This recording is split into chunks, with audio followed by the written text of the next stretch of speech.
Assalamualaikum warahmatullahi wabarakatuh. Berjumpa lagi dengan pelajaran bahasa Indonesia. Kali ini kita akan mempelajari cara menentukan informasi tersurat teks.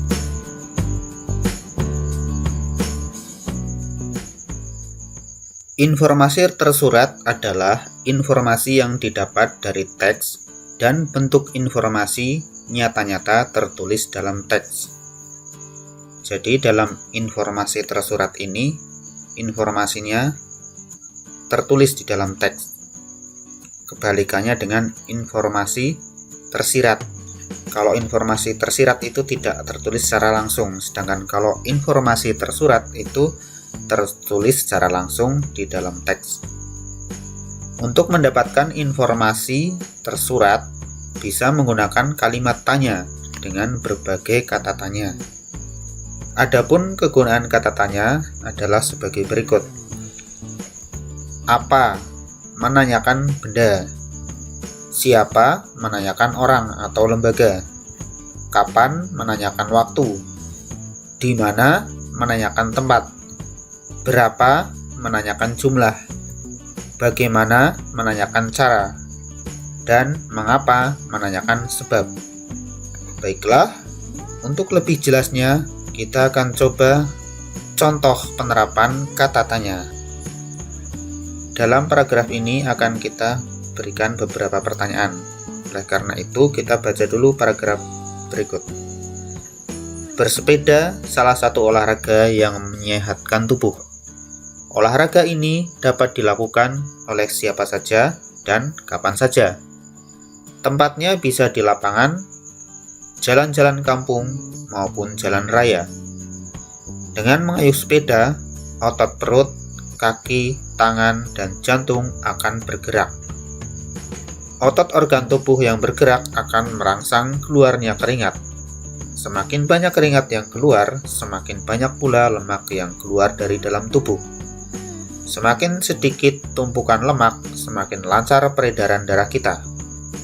Pertanyaan 1. Dengan kata apa? Apa manfaat bersepeda? Apa manfaat bersepeda? Manfaat bersepeda adalah titik-titik. Kita dapat cari di sini bahwa di sini ada kalimat yang menyatakan bersepeda adalah satu olahraga yang menyehatkan tubuh. Berarti manfaat sepeda di sini adalah menyehatkan tubuh. Pertanyaan kedua dengan kata siapa?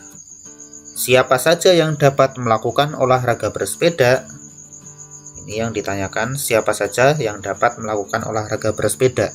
Yang dapat melakukan olahraga bersepeda adalah, ini dapat kita cari, di sini juga tertulis secara langsung bahwa olahraga ini dapat dilakukan oleh siapa saja. Berarti jawabannya, siapa saja yang dapat melakukan olahraga bersepeda? Yang dapat melakukan olahraga bersepeda adalah siapa saja.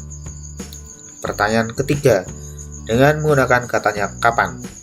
Kapan olahraga bersepeda dapat dilakukan? Olahraga bersepeda dapat dilakukan titik-titik. Di sini disebutkan bahwa olahraga ini dapat dilakukan oleh siapa saja dan kapan saja. Berarti pertanyaan kapan olahraga bersepeda dapat dilakukan? Olahraga bersepeda dapat dilakukan kapan saja. Pertanyaan keempat dengan kata di mana. Di mana olahraga bersepeda dapat dilakukan? Olahraga bersepeda dapat dilakukan di titik-titik. Ini juga ada jawabannya di teks langsung ya.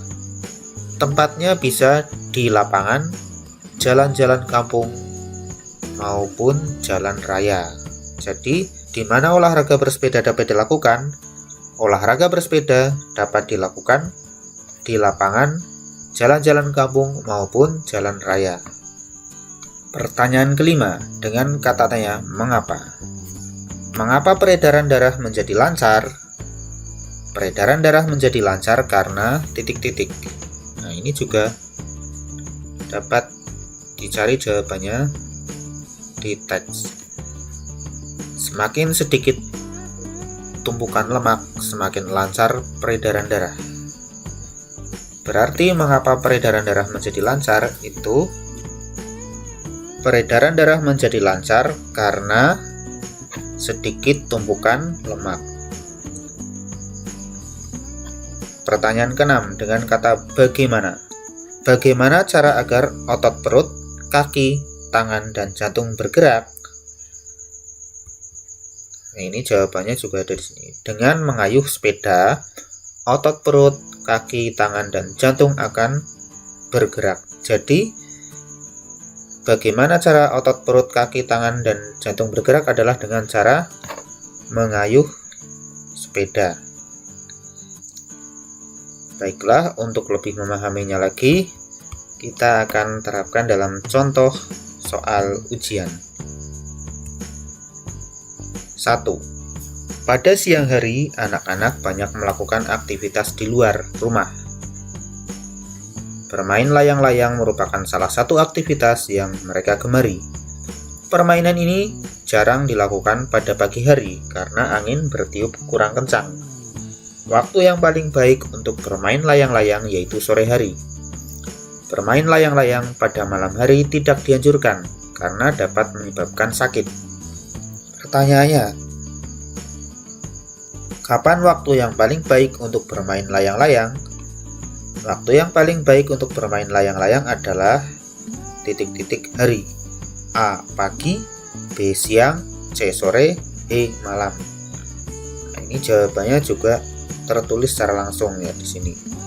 Waktu yang paling baik untuk bermain layang-layang yaitu sore hari. Maka jawabannya adalah C, yaitu sore. Soal nomor 2. Hutan memiliki manfaat luar biasa bagi kita. Di hutan tumbuh macam-macam tumbuhan yang dapat mencegah banjir dan tanah longsor. Hewan-hewan juga dapat hidup bebas di hutan. Selain itu, kita juga dapat memanfaatkan hutan sebagai tempat wisata. Pernyataan yang sesuai teks tersebut adalah A. Hewan dan tumbuhan liar hanya dapat hidup di hutan. Kalau dilihat ini pernyataan di sini ini tidak ada ya di dalam teks ini. Yang B, hutan bermanfaat untuk mencegah bencana dan sebagai tempat wisata. Kalau ini yang ke B ini ada ini. Mencegah banjir dan tanah longsor berarti kan mencegah bencana dan dimanfaatkan juga sebagai tempat wisata. Maka di sini sebagai tempat wisata. Sedangkan kalau C, banjir dan tanah longsor hanya dapat dicegah dengan menanam tumbuhan. Nah, ini juga tidak disebutkan. D, hutan bermanfaat untuk menghasilkan kayu dari tumbuh-tumbuhan. Ini juga tidak tepat karena tidak disebutkan di sini. Maka pernyataan yang sesuai teks tersebut adalah jawabannya B, yaitu hutan bermanfaat untuk mencegah bencana dan sebagai tempat wisata. Kita lanjutkan ke nomor 3. Raden Ajeng Kartini lahir di Jepara tanggal 21 April 1879. Banyak jasa-jasa beliau dalam memperjuangkan pendidikan wanita. Berkat jasanya dalam membela emansipasi wanita, beliau mendapat gelar sebagai pahlawan nasional. Raden Ajeng Kartini wafat di usia 25 tahun dan dimakamkan di Rembang. Di mana Raden Ajeng Kartini dilahirkan? A. Jepara, B. Rembang, C. Sumatera, D. Yogyakarta. Ini juga yang ditanyakan di mana Raden Ajeng Kartini dilahirkan, ini mesti jawabannya tertulis langsung di sini. Kalau Raden Ajeng Kartini lahir di Jepara, maka jawabannya adalah Jepara. Lanjut ke nomor 4. Untuk soal seperti ini, sebenarnya kita juga dapat langsung ke pertanyaan. Contohnya ya, mengapa setiap hari kita mandi? Dan nanti kita cari jawabannya. Tapi, untuk memahami ini bacaan secara keseluruhan, akan lebih baik kalau kita membacanya terlebih dahulu. Mandi merupakan salah satu aktivitas umum yang biasa dilakukan untuk menjaga kebersihan diri. Pada umumnya, orang mandi 2 kali dalam sehari. Mandi 2 kali sehari akan mengurangi resiko penularan suatu penyakit.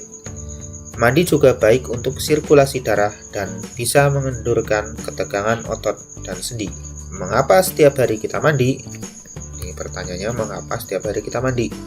A. Membersihkan tubuh, mengurangi risiko penularan penyakit. B. Mandi merupakan aktivitas yang bisa kita lakukan untuk menjaga diri. C. tubuh menjadi bersih, terhindar dari penyakit, dan mengencangkan otot. D. Mandi akan menurunkan tekanan darah, menghilangkan virus, dan sendi. Dapat di sini jawabannya kita analisis bahwa membersihkan tubuh mengurangi risiko penularan penyakit. Nah, di sini menjaga kebersihan diri, maka berarti membersihkan tubuh.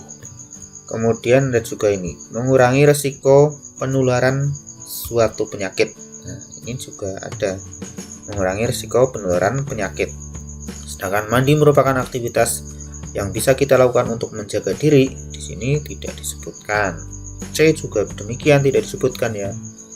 Tubuh menjadi bersih, terhindar dari penyakit, dan mengencangkan otot. Ya, ini keliru ya. Yang betul di sini kan mengendurkan ketekanan otot. Jadi yang C keliru. D juga demikian keliru ya. Mandi akan menurunkan tekanan darah, menghilangkan virus dan sendi. Masa menghilangkan sendi? Jadi jawaban yang paling tepat adalah mengapa setiap hari kita mandi? Jawabannya membersihkan tubuh, mengurangi risiko penularan penyakit. Kita lanjut ke nomor 4. Masker merupakan salah satu alat perlindung diri yang wajib di masa pandemi ini. Selain dari SpongeBob, masker juga banyak yang terbuat dari kain. Masker wajib dipakai saat kita berada di luar rumah, seperti saat kita melakukan kegiatan di tempat umum, baik di dalam ruangan maupun luar ruangan. Kapan menggunakan masker? Kita menggunakan masker saat A. Naik kendaraan umum, B. Berada di luar kamar tidur, C. Mengadakan kegiatan di ruang tertutup, atau D. Berada di luar rumah dalam kegiatan apapun. Jelas di sini masker itu wajib dipakai saat kita berada di luar rumah, seperti saat kita melakukan kegiatan di tempat umum, baik di dalam ruang maupun luar ruang. Nanti jawabannya paling tepat adalah D. Kapan kita menggunakan masker? Kita menggunakan masker saat berada di luar rumah dalam kegiatan apapun. Demikianlah pelajaran tentang menentukan informasi tersurat pada teks. Semoga bermanfaat.